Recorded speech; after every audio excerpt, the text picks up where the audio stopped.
What's going on, everyone? It is Andrew from MAO Magic, and today I've got Google's first router, the OnHub router. This first generation model here, there is several more coming, but this first generation model is built in partnership with TP-Link, so you may have a TP-Link router already hanging out with your house, but Google worked with them on creating this fancy new Google router. It comes in two different colors, both this black model as well as a blue model, so you have just limitless choices as long as it's one of those two colors. Now, if there are two things that you can use to describe like the Google OnHub router, is one, it is very future thinking, and two, it is very easy to use and to set up. They have a few different things that differentiate them from most other routers on the market. First thing is they're not horrible and an obnoxious little pain to get working. First thing you're going to notice on top is these little status colors, which this actually will communicate with you in a circle ring of light that changes colors instead of a bunch of flashing ones that many people find quite obnoxious. Once you open it up on the inside, not only will you see the router, but on the top of the lid, you're going to see basically the instructions, which is plug it in and download the app from the Apple App Store or the Google Play Store. Now, as I mentioned, this is a very future-forward router, so it does have several current technologies such as 802.11n and AC. It also has next-gen technology such as Bluetooth Smart Ready, Weave, and 802.15.4, so it should work with many things in the future with several software updates.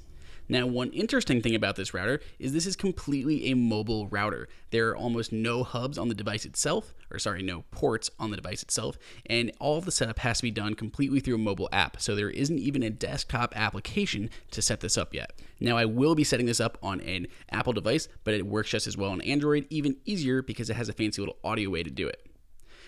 Inside the box itself, you'll see this status color light, this changeable, removable shell here.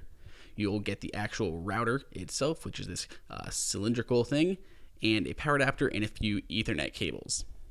The shell itself is very easy to remove. It does a few things. It actually covers all the internal stuff. It keeps the wires nice and tidy down at the bottom. Speaking of inside of this guy, there are actually 13 antennas. So it's got 6 of the 2.4 gigahertz antennas as well as 6 5 gigahertz antennas. That superfluous 13th antenna is actually a congestion sensing antenna, so it can tell when your network is having issues. We're going to go ahead and remove some plastic from around this guy. You'll see we have a few more instructions here, which is basically do a couple things. Plug in the power, plug in the internet. That one on the bottom there, that's what's going to plug into, that's the WAN port, so that's going to plug into your modem that you're going to get from your ISP. The top one is your single one and only LAN port. That's what you can plug into your gaming system, your Apple TV, your hub, which is probably what you're going to need, a hub or a network switch, something like that if you're planning on powering more devices. Both those are gigabit Ethernet. So as I mentioned before, this is completely set up on mobile devices. If you have a iOS device, you're going to have to download that app from the App Store. Android, you're also going to have to download it from the Google Play Store, except for the fact that our pairing process is going to be slightly different. On the Google Play version, the Android version, it has a speaker on this guy. There is no microphone, for the record, but there is a speaker, and you can just put your phone to it, and it's going to play some audio tones, and that's going to pair your devices together. The iPhone, it's a little bit more heavy-handed. You're going to have to get some codes off the bottom of the device and do it manually, but it still is very simple.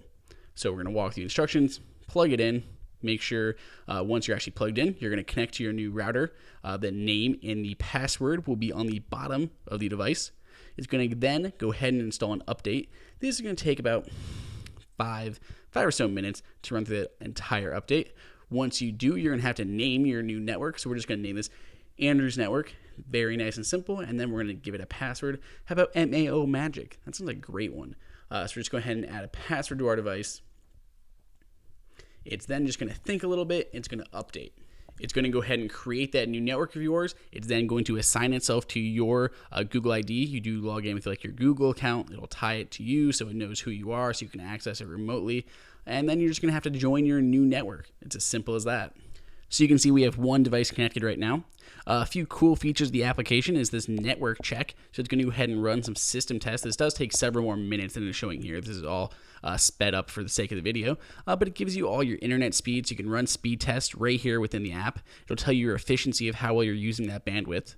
It'll show now we have 2 devices here connected to the network, Andrew's iPhone and Andrew's iPad.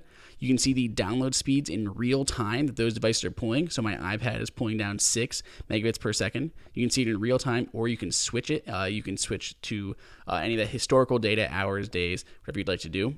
You can even prioritize data. So if you are streaming Netflix in your room and sibling or roommate, something like that, is trying to game in another room, you can prioritize your data for Netflix by choosing which device from that list, and you can give it a time period.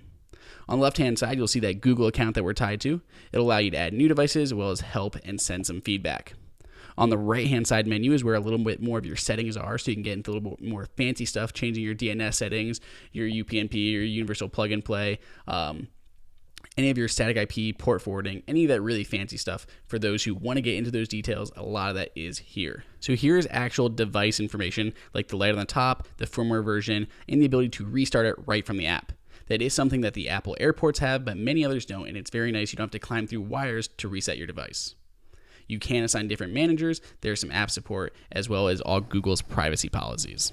When it comes to performance of this actual router, I found that compared to an ISP router and a couple other like neckier ones, this did outperform it significantly. However, it was about on par with the Apple AirPorts Extreme and Time Capsules, and those do have a few more ports. So depending on what you're looking for, if you need a few more ports on the back of a router, maybe, and you have an Apple device, the AirPort is something you should look at. Otherwise, this is a great buy if you're looking for a new router and you want to ditch that crappy one that your ISP is charging you for every month.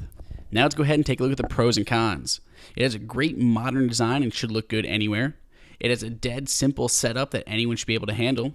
It's got a fantastic app that's great for troubleshooting as well as setting up. It has fantastic speeds. It's very future-proof with many of those new standards already baked in. And it is proactive in working on your network. We'll have to see how that compares to the upcoming Era routers, which promises a similar feature. On the con side, it is a bit pricey. While it is below the Apple Time Capsule, it is still even above the AirPort Extreme, which is more than most people would want to pay for a router.